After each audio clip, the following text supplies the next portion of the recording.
Shalom, saudaraku sekalian. Kali ini saya ingin menyampaikan renungan berjudul Egoisme Terselubung. Untuk itu silakan subscribe, share, dan like renungan ini. Tuhan Yesus memberkati. Sebab ketika aku lapar, kamu memberi aku makan.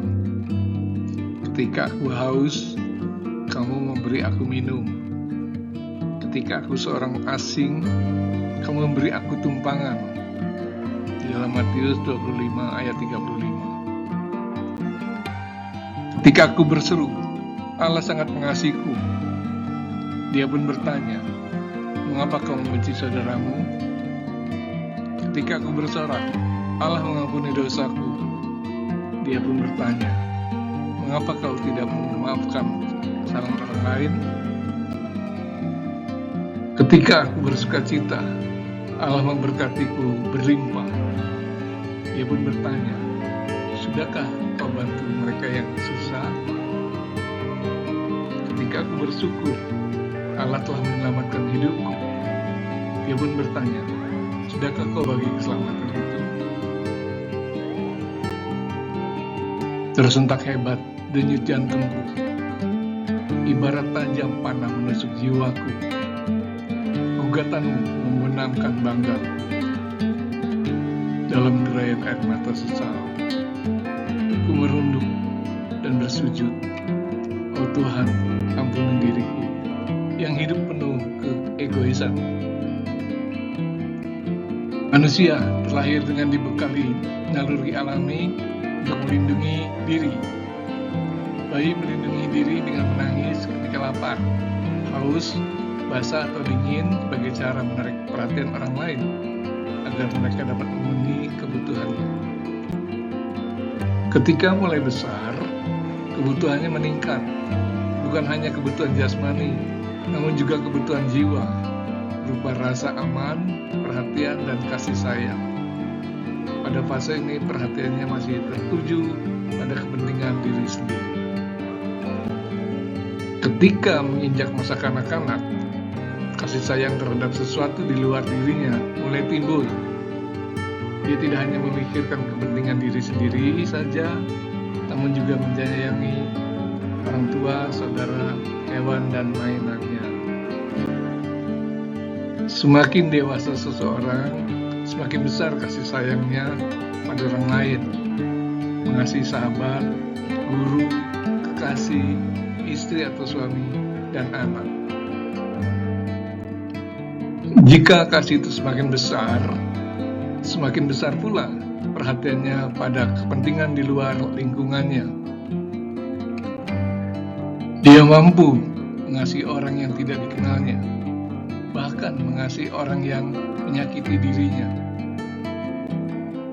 Namun sayang, manusia terkadang mengasihi dirinya sendiri atau sesuatu yang terkait dengan dirinya secara berlebihan, sehingga tidak mau peduli terhadap kepentingan orang lain. Manusia seperti itu disebut manusia egois.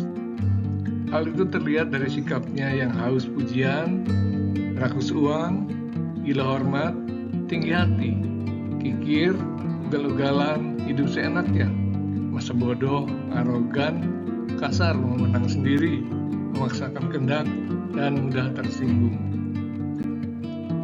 Hal itulah yang sering menimbulkan konflik. Demi memperkaya diri, orang-orang tega merusak lingkungan sehingga timbul bencana.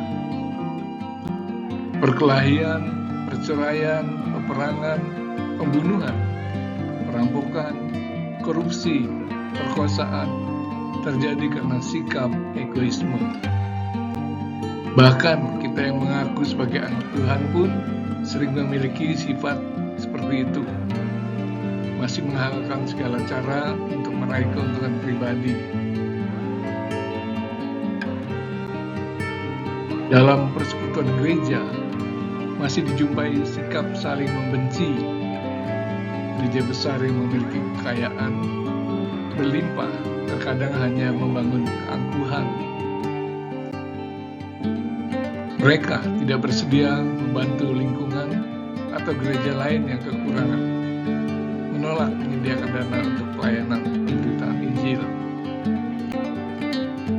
Jadi tujuan jemaat beribadah adalah hanya meraih berkat, memberi persembahan bertujuan agar Tuhan membalas berlipat ganda, yaitu untuk meraih keuntungan dalam transaksi dengan Tuhan. Sikap egois bertentangan dengan kasih.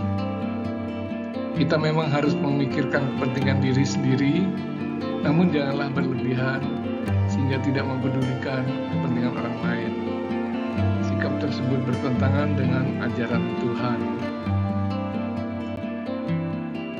Jika kita merasakan kasih Allah dalam hidup kita juga harus mengasihi orang lain. Kasihlah sesamamu manusia seperti dirimu sendiri. Matius 22 ayat 39. Orang Kristen kadang tak menyadari keegoisan dirinya karena sikap egois itu masih terselubung, mengira bahwa hatinya penuh kasih, namun sebetulnya egois. Sebab di mana daya di hati dan mementingkan diri sendiri, di situ ada kekacauan dan segala macam perbuatan jahat. Yakobus 3 ayat 16. Tuhan memberkati. Amin.